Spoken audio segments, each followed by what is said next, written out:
Welcome back sa Panahon TV Weekend Edition at sa puntong ito, alamin naman natin kung anong magiging lagay ng panahon sa mga susunod na araw. Narito ang ating 3-day weather forecast mula sa Pag-asa. Unahin po natin sa Baguio City, makakaranas po tayo ng fair weather bukas araw ng linggo. Asahan po natin na mga cases pa rin yan.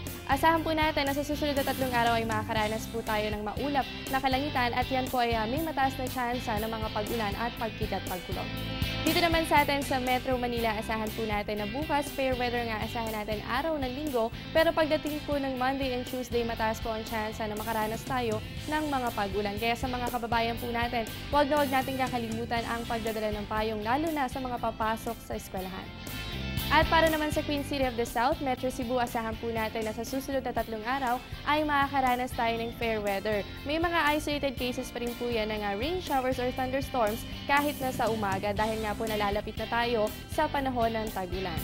At para naman sa Metro Davao, makakaasa rin po tayo sa fair weather sa susunod na 3 araw. Simula po yan bukas, araw ng linggo at magpapatuloy po yan hanggang sa Martes. Yan po ay may kasamang mga pulupulong pag-ulan o pagkidlat at pagkulog.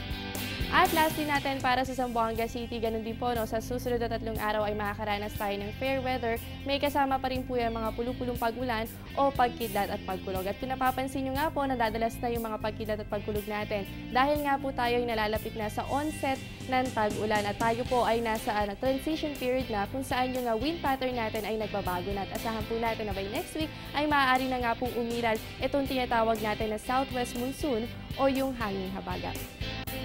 At yan ang 3-day weather forecast mula sa Pag-asa. Yan ang mga nakalap nating impormasyon ngayong umaga at yan po ang magsisilbing gabay ninyo para sa maghapon. Bukas samahan natin si Weatherman Harry Bayona para sa isang edisyon ng Panahon TV dito sa Telebisyon ng Bayan. Ugaliin natin ang pagmumonitor sa lagay ng panahon, bisitahin lamang ang aming official social media accounts and website. Ako ang inyong nakasama, ang inyong weather buddy Jessie Basco na nagsasabing walang dadaig sa taong may alam at laging handa. Good morning and happy weekends!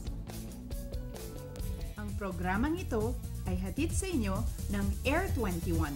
Sagot ko, padala mo!